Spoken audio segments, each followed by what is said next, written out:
Coucou, on se retrouve aujourd'hui pour un nouvel épisode qui file de A à Z et on va aborder 3 sujets particuliers, à savoir les aspirations, l'énergie du corps et les phases.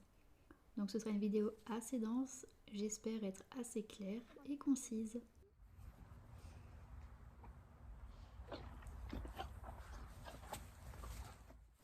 Alors les aspirations c'est quoi? C'est tout simplement faire venir le cheval vers soi d'une sollicitation, d'un stick par exemple, ou d'un ordre vocal. Pour ma part, c'est les fesses.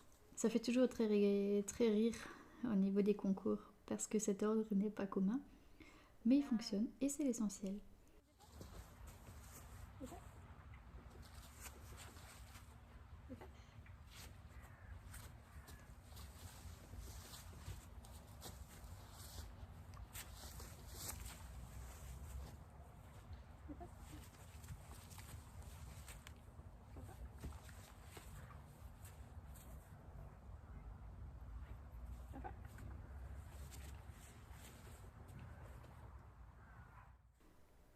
Pour enseigner les aspirations au cheval, je conseille de prendre un carrot stick avec une cordelette assez lourde. Celle-ci par exemple est à mon sens trop souple et trop légère. On place le carrot stick par-dessus le dos et avec la pression de la cordelette, il est supposé répondre à la sollicitation. Cela sous-entend évidemment que le cheval réagit très bien à la pression. Ici, il n'est pas très attentif, donc ça lui est égal un petit peu ce que je fais par-dessus son dos.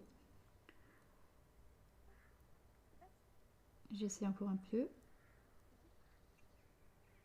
Et puisqu'il ne fait vraiment pas attention, je n'hésite pas à aller carrément toucher son dos du stick.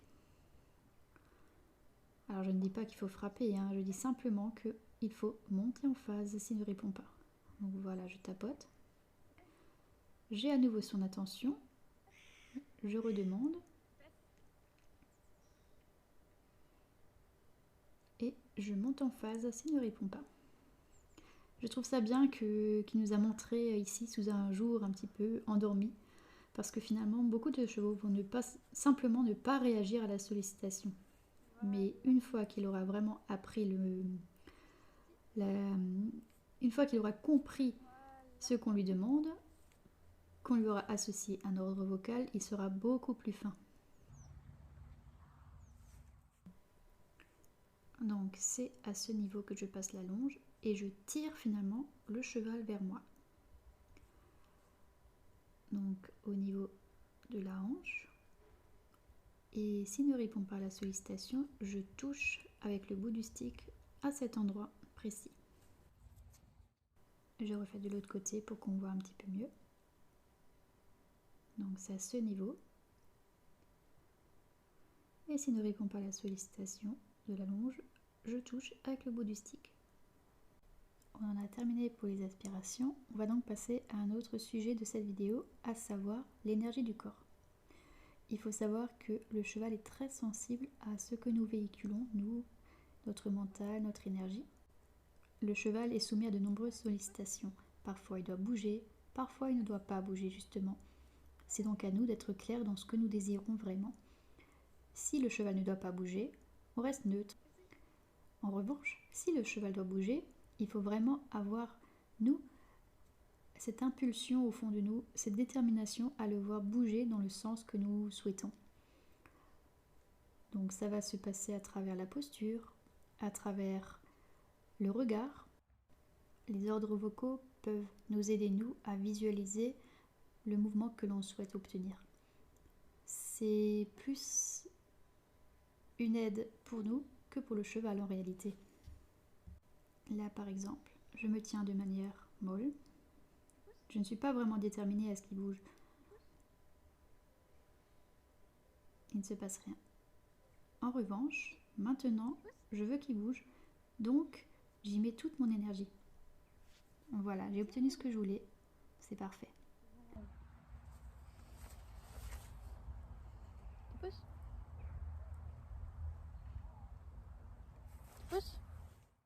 Pouvoir se contenter de l'énergie du corps, c'est un but en soi puisque c'est comme lire dans les pensées l'un de l'autre. Mais avant d'arriver à ce stade, il faut être capable de gérer les différentes phases. Une phase, c'est quoi? C'est une montée en pression en crescendo. Par exemple, phase 1, l'énergie du corps. Phase 2, toucher le cheval. Phase 3, toucher beaucoup plus franchement. Puis phase 4, y aller vraiment, vraiment franchement. Là, je ne le fais pas parce que je ne lui demande rien, mais les phases peuvent dépendre de beaucoup de choses, du niveau du cheval, du niveau du cavalier. Parilli, par exemple, suggère un schéma assez visuel. Imaginez toucher 1, le poil, toucher 2, la peau,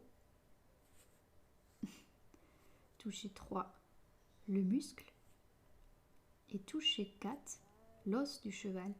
Alors évidemment, c'est très visuel, c'est graphique, c'est pour permettre au cavalier de visualiser la montée crescendo des aides. Après, en soi, vous pouvez vous adapter au fur et à mesure. Au début, ça peut effectivement suivre le schéma du Parilli, et après, vous adaptez à votre sauce. Petit exemple pratique. Bon, la longe, je ne l'utilise pas vraiment, hein, elle est lâche. Je mets l'énergie dans le mouvement, puis dès qu'il cède, je cesse toute sollicitation. Je recommence, j'y mets l'énergie, l'intention, il ne répond pas, j'augmente le mouvement, je cesse. Après, aujourd'hui il est particulièrement endormi, mais on peut être beaucoup plus exigeant avec un cheval qui a un certain niveau. Là, je lui demande de reculer, je monte en phase, encore une fois, et je stoppe. Ici, pour ma part, je me considère avoir été en phase 3. Alors, j'espère que mes explications n'ont pas été trop confuses. C'est assez difficile d'expliquer cette notion d'énergie du corps, de monter en phase, parce que finalement, chaque couple fonctionne de manière différente. Chaque couple rencontrera d'autres problématiques. Certains chevaux vont être très réceptifs, d'autres au contraire auront besoin de plus de temps, qu'on monte davantage en phase. Après, je pense que ça dépend évidemment de l'avancée de l'éducation du cheval également. En tout cas, si vous avez une question, n'hésitez pas à me la poser. J'essaierai de faire une autre vidéo au fil du temps, au fil des questions qu'on peut me poser.